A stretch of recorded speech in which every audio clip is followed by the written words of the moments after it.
ప్రభుత్వం ఏర్పాటైన తర్వాత ఎన్నికల్లో వచ్చిన కొత్తగా ఎన్నికల్లో గెలిచి వచ్చిన ప్రభుత్వాలకి వాళ్ళు ప్రయారిటీస్ ఉంటాయి. దాంతోపాటు ప్రజలకు ఇచ్చిన వాగ్దానాలు ఉంటాయి. వాటన్నిటినీ ఆ ప్రభుత్వాలు చేయవలసిన బాధ్యత ఆ ప్రభుత్వాలకు ఉంటుంది. మొన్న జరిగిన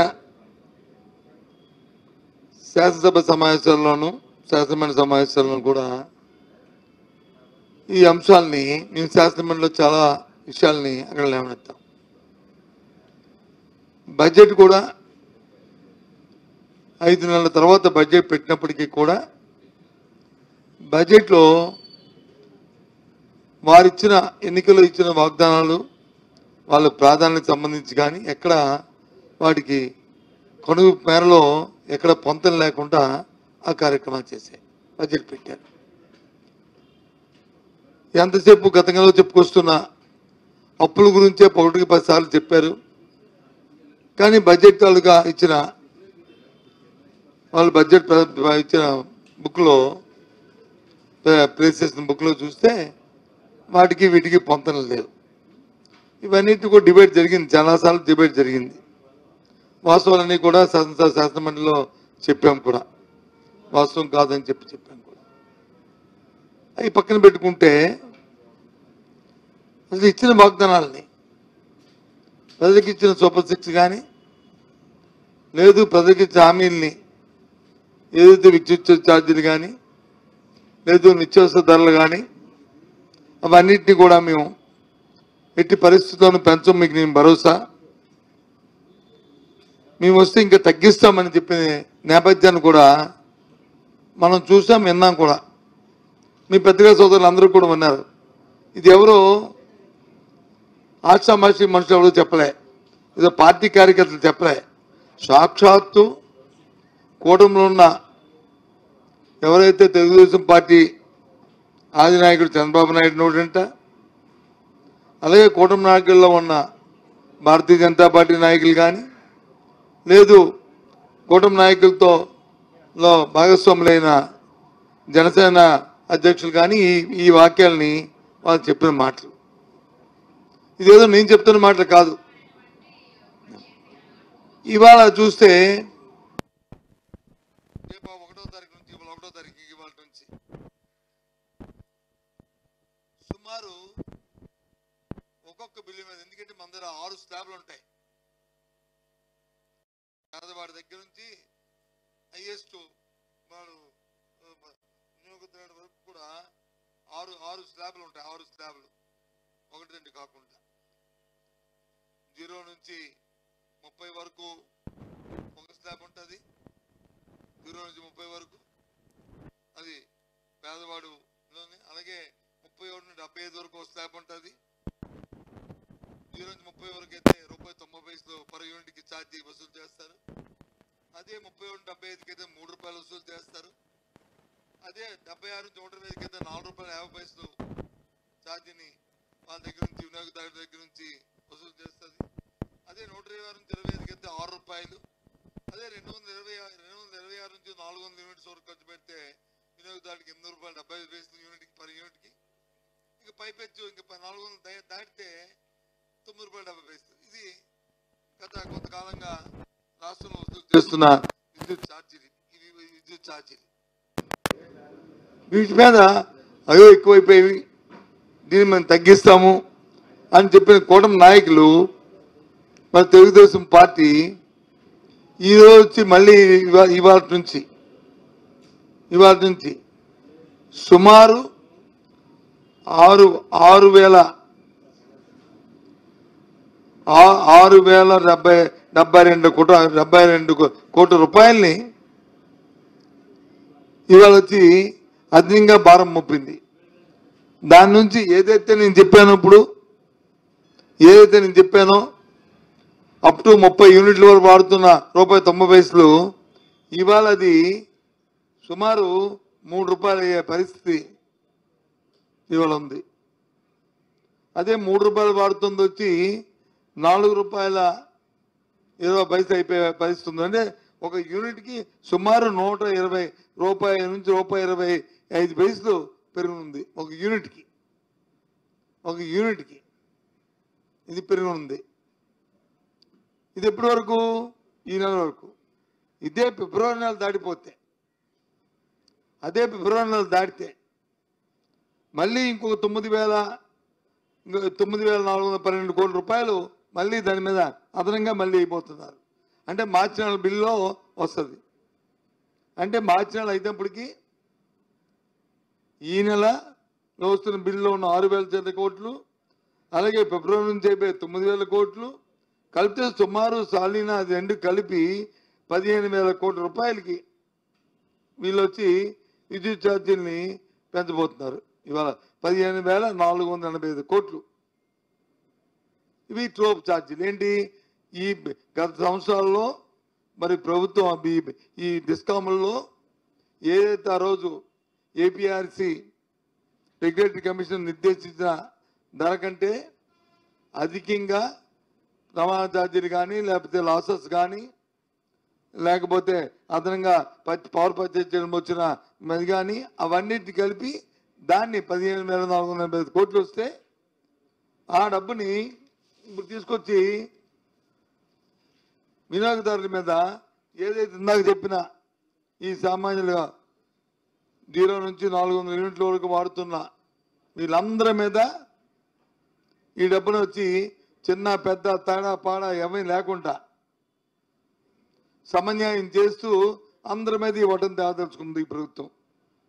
ఎంతవరకు సంబంధించిన ఆలోచన చేయండి. అడిగితే అడ్డగా బుకాయిస్తున్నారు. ఏమని బుకాయిస్తున్నారు? మీరే కదా ఏపీఆర్సీ పెట్టారు, మీ హయాంలో కూడా పెరిగాయి అంటున్నారు. ఒక విషయాన్ని జ్ఞాపకం చేస్తున్నాను. ఇక్కడ ఉన్న ఆ నాయకులకి మీ ద్వారా రేపు ఇంక మళ్ళీ దీని తర్వాత అడగబోయే పత్రికా సోదరులకు కూడా వాళ్ళకి కూడా ముందుగా చెప్తున్నాను, వాళ్ళకి కూడా మీకు కూడా ఇవన్నిటినీ ఓవర్కమ్ అయ్యాయి కదా. మాకు చాలా తెలివితేటలు ఉన్నాయి, మాకు సంపద సృష్టి తెలుసు, అద్భుతమైన మాకు ఆలోచనలు ఉన్నాయి, మాకు వచ్చి అనుభవం ఉంది అని కదా ప్రజల్ని మభ్యపెట్టి మోసం చేసి వీటికన్నిటికీ మీరు ముందుకు వచ్చారు. మరి ఏ రకంగా మీరు ఈ 2 రూపాయలని రేపు మార్చి లోపల ఇవాళ నుంచి మరి మార్చి వరకు చూస్తే సుమారు 2 రూపాయలు పెరగబోతుంది. ఏ రకంగా మరి మీరు వడ్డనేస్తారు? ఈ 15,000 కోట్లని ఎందుకు ప్రభుత్వం సబ్సిడీ లోపల ఇవ్వలేకపోతుంది? ఎందుకు ఇవ్వబోతుంది? ఇవ్వచ్చు కదా, ప్రభుత్వం సబ్సిడీ చేయొచ్చు కదా, ప్రజలకు భారం పడకుండా చేయొచ్చు కదా.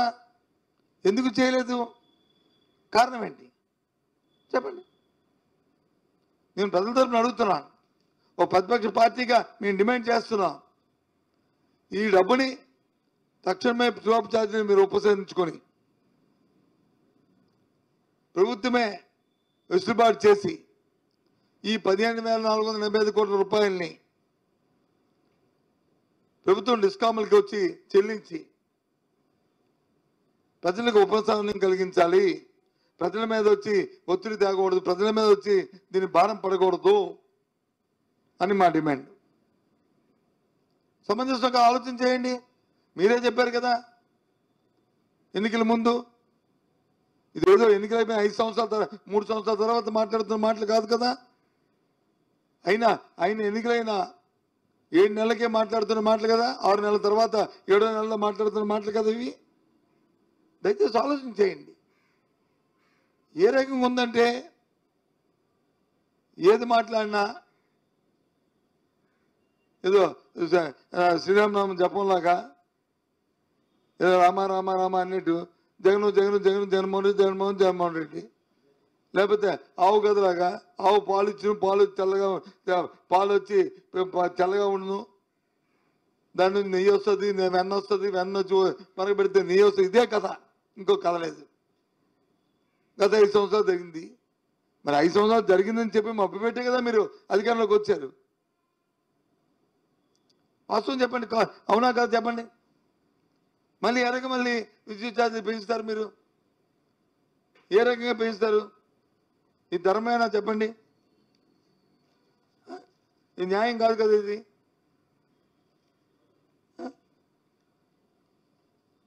ఇంతే కాకుండా మీరు ఈ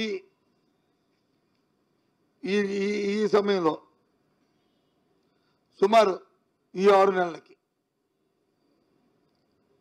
67,237 కోట్ల రూపాయలు మీరు వచ్చి అప్పు తీసుకొచ్చారు.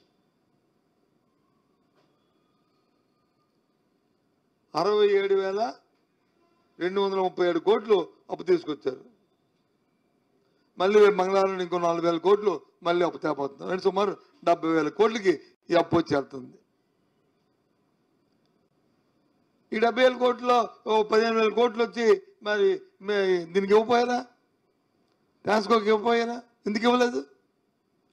సబ్సిడీ కింద ఇవ్వచ్చు కదా, ఎందుకు ఇవ్వట్లేదు? మన ముందు ప్రభుత్వాలు ఉన్నప్పుడు మేము ఇచ్చాం కదా, అందువల్ల ప్రభుత్వాలు ఉన్నప్పుడు మేము ఇచ్చాం కదా, మన కార్యక్రమం చేయొచ్చు కదా, ఎందుకు చేయట్లేదు? మీరు చేయకంట మళ్ళీ మీరు వచ్చి ఇవ్వాలా తగుదమ్మని అంటూ ఈ నెలలో వచ్చి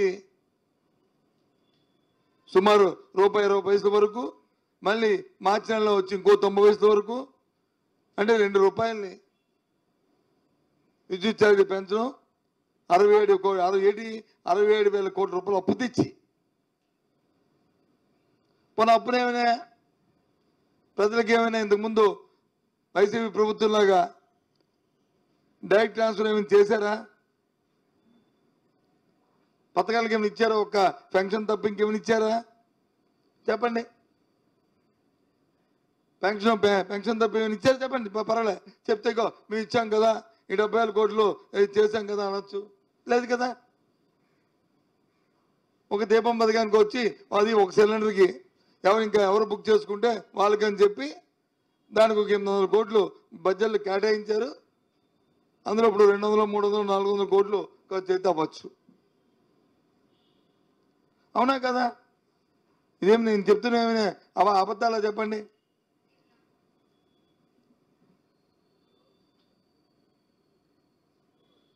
ఇదే మా హయాంలో,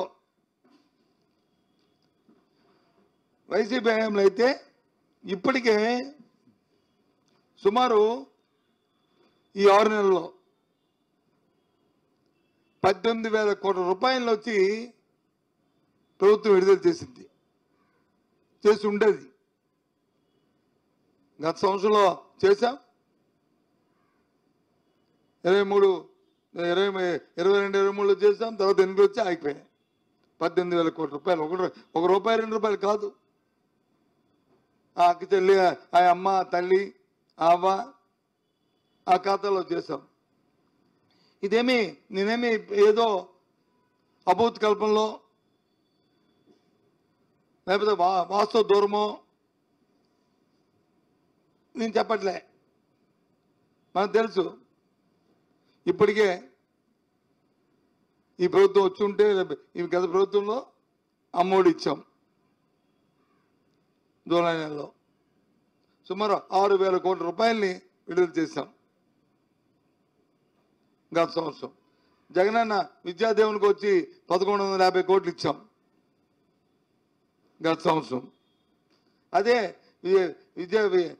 వసతి దేవునికి 1,150 కోట్లు ఇచ్చాం. విద్యాదేవునికి 2,200 కోట్లు ఇచ్చాం.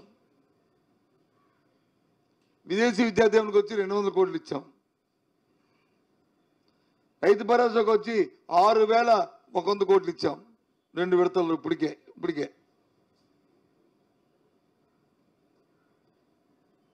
సున్నా వడ్డీకి వచ్చి 250 కోట్లు అక్షరాలకు వచ్చి వాళ్ళు డాక్టర్ సొసైటీకి ఇచ్చాం.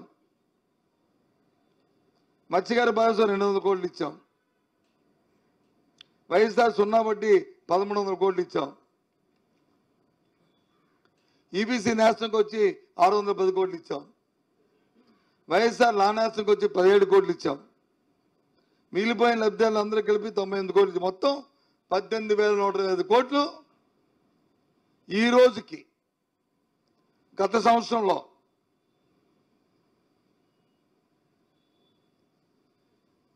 ఇచ్చామా చెప్పండి.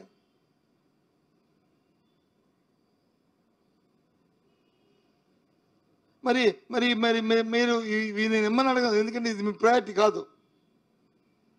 ఇందులో కొన్ని మీ ప్రయారిటీ, దానికి కొన్ని పేర్లు మార్చవచ్చు, కొన్ని ఊర్లు మార్చవచ్చు, కొన్ని రూపురేఖలు మార్చవచ్చు, కొన్ని తాలూకు విధానాలు మార్చవచ్చు. Okay, fine. ఇంకా రాజకీయ పార్టీలు వాళ్ళ విధానాలు, వాళ్ళ ఆలోచనలు, వాళ్ళ తాలూకు ఉంటాయి, దాని ప్రకారం మీరు చేయవచ్చు. కానీ ఎప్పుడు ఇస్తారు? మరి 18,000 కోట్లు ఇచ్చాను కదా ప్రభుత్వం. ఇచ్చినప్పుడు నువ్వు ఈ 6 నెలల్లో పెంచిన 1000 రూపాయలు పెన్షన్ తప్ప ఇచ్చిన ఒక్క సిలిండర్ తాలూకా కొంతమందికే ఇచ్చింది తప్ప ఇంకే స్కీమ్ ఇచ్చావు చెప్పండి? మరి 67 కోట్ల రూపాయలు అప్పు తెచ్చావు కదా. 67 కోట్ల రూపాయలు అప్పు తెచ్చి దేనికి ఖర్చు పెట్టారు? దేనికి మీరు ఇచ్చారు చెప్పండి? అడుగుతున్నాం. ఓ ప్రతిపక్షంగా ప్రజల తరపుని, ప్రజల గొంతుగా మిమ్మల్ని ప్రశ్నిస్తున్నాం. దయచేసి చెప్పవలసిన బాధ్యత మీకు ఉంది. ఆలోచన చేయండి. ప్రజలు కూడా ఒకసారి ఆలోచన చేయండి. అది కాదు కదా, సరికాదు కదా. తిరిగి సుమారు 15,000 కోట్ల 485 కోట్ల నుంచి 15,485 కోట్లని విద్యుత్ ఛార్జీల్ని మళ్ళీ అదనంగా వాడు నడ్డి విరిచే రేట్లు మీరు వడ్డిస్తున్నారు.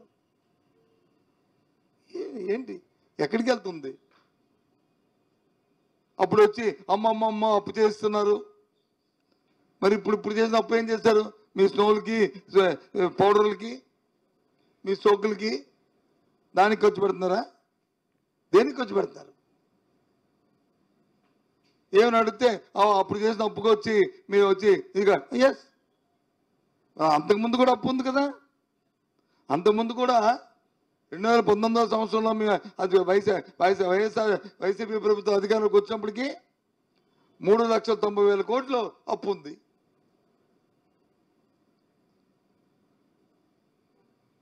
లక్ష 30,000 కోట్ల నుంచి 3,90,000, 2,60,000 కోట్లు అదనంగా మీరు అప్పు చేశారు. దాన్ని 7,10,000 కోట్లు అయింది.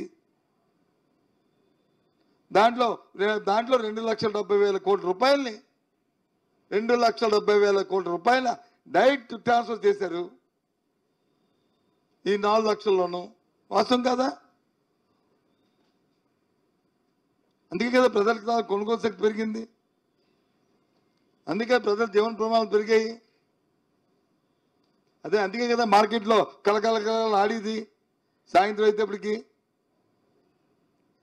మరి ఇప్పుడు ఎందుకు ఇవాళ పేపర్లు చూసాం, నిన్న పేపర్లు చూసాం, నెట్లోకి వెళ్తే చూస్తున్నాం. జిఎస్టీ 10% తగ్గిందంటున్నారు, ఆదాయం తగ్గిందంటున్నారు. మాకే బాధ అనిపిస్తుంది. రాష్ట్రం ఆదాయం తగ్గడం వల్ల మేము ఏదో చక్కలు గుద్దుకోవట్లే. అయ్యో ఏమవుతుంది, ఎలాగా ఈ ముందుకెళ్తుంది, ఎలా కాలం గడుస్తుంది, దీనివల్ల ప్రజలకు ఇబ్బంది వస్తుంది కదా, ఏమవుతుంది అని మేము ఆందోళన చెందుతున్నాం. అంతేగాని మంచి పని అయింది ఈ ప్రభుత్వానికి అని మేము అనుకోవట్లే. అనుకుంటే అది పొరపాటు. ఆందోళన చెందుతున్నాం ఆదాయం తగ్గిపోతుందని చెప్పి. ఆలోచించండి. అసలు ప్రభుత్వానికి ఒక విధానము, ఒక నిర్దిష్టమైన ఒక ప్రణాళిక లేదు. ప్రభుత్వం మీద, కింద అధికారుల మీద పట్టు లేదు, ఒక ఆలోచన నాకేది కనిపించట్లే. నేను ఎవరినో విమర్శిస్తానని కాదు, ఎవరినో వేరే చూపెడతానని కాదు. దయచేసి ఆలోచించేయండి. ఎక్కడ ఎమ్మెల్యేలు వచ్చి వాళ్ళు వచ్చి అక్కడెక్కడో కొట్టుకుంటారు. కొట్టుకోవడం ఏంటి? ఒక కాలువ గురించో, ఒక రోడ్డు గురించో, ఒక దీని గురించో కాదు. నాకు సగం, నీకు పోయిన రేటు నాకు సగం, దాని గురించి కొట్టుకోవడం ఏంటి? Non sense.